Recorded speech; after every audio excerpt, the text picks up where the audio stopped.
विवाह बंधन भाग 28. कौटुंबिक भावना. सकाळची पहिली किरण घराच्या अंगणात पसरत होती. मोगऱ्याच्या फुलाचा मंद सुगंध हवेत दरवळत होता.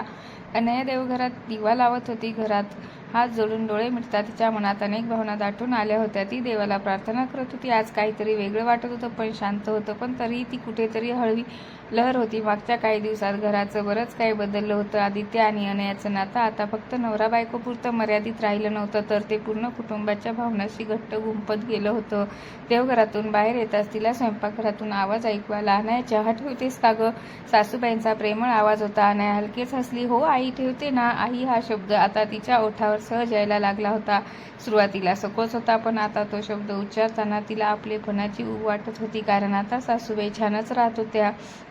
स्वयंपाकघरात जाताना तिने पाहिलं, सासूबाई भाजी चिरत होत्या. चेहऱ्यावर शांत समाधान होतं. आई, मी करते भाजी, तुम्ही बसा. अनयाने म्हणत भाजीची पाटी हातात घेतली आणि ती भाजी चिरायला लागली. पण सासूबाई म्हणत, नाही गं, तू चहा कर, मला कामात बरं वाटतं. सासूबाईंनी प्रेमाने उत्तर दिलं. हा साधा संवाद, पण त्यात दडलेली भावना अनयाच्या मनाला स्पर्श करून गेली.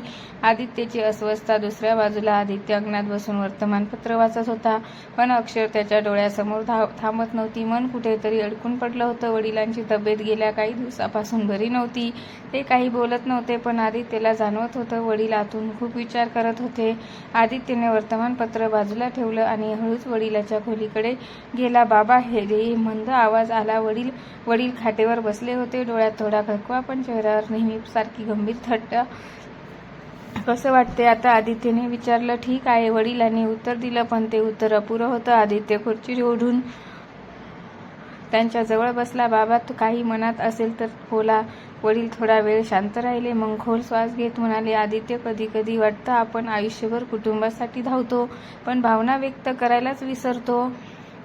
आदित्य आवाक झाला. वडील असं क्वचितच बोलायचे. अनया चांगली आहे, वडील पुढे म्हणाले. ती घरात आनंद घेऊन आली आहे. तुझं नशीब चांगलं आहे. आदित्यच्या डोळ्यात नकळत पाणी आलं. बाबा, तुम्ही असं बोलू नका. तुम्ही आमच्यासाठी सगळं आहात. वडील हलकेच हसले. माहीत आहे, पण आता मला वाटतं घरात सगळ्यांनी एकमेकांना समजून घ्यायला हवं. भावना लपवून ठेवण्यात अर्थ नाही.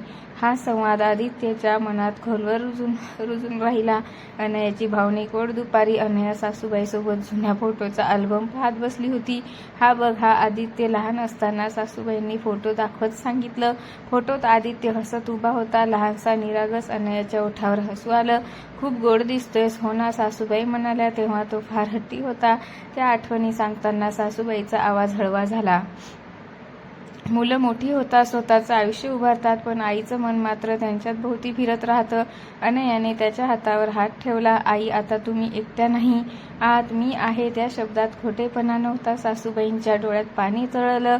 देव तुला खूप सुखी ठेव बाळा. संध्याकाळचा क्षण. संध्याकाळी सगळं कुटुंब एकत्र चहासाठी बसलं होतं. हा क्षण साधा होता, पण त्यात एक वेगळीच ऊब होती.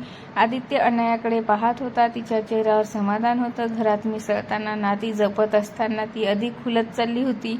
अनया, उद्या आपल्या घरी काही पाहुणे येणार आहे, सासूबाईंनी सांगितलं. कोण? अनयाने विचारलं. आदित्यचे मामा मामी बरेच दिवसांनी येणार आहेत.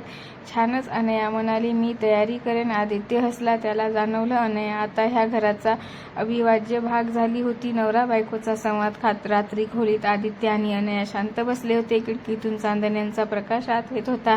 अनया, आदित्य म्हणाला, आज बाबा माझ्याशी खूप वेगळ्या पद्धतीने बोलले. काय म्हणाले?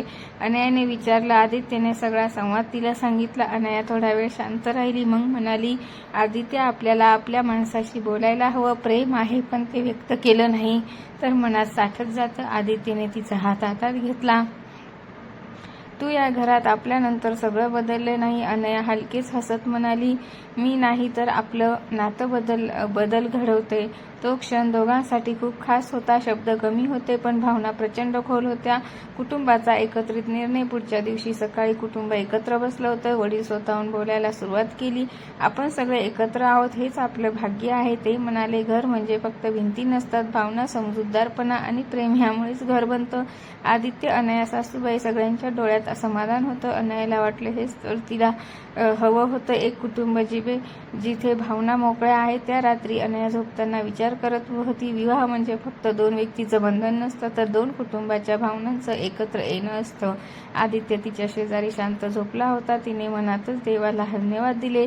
हे नातं, हे घर, ह्या भावना सगळं जपायचं आहे आणि विवाह बंधन अधिक घट्ट होत गेलं. जर तुम्हाला व्हिडिओ आवडला असेल तर कंटिन्यू भाग 29 नक्की बघा. धन्यवाद.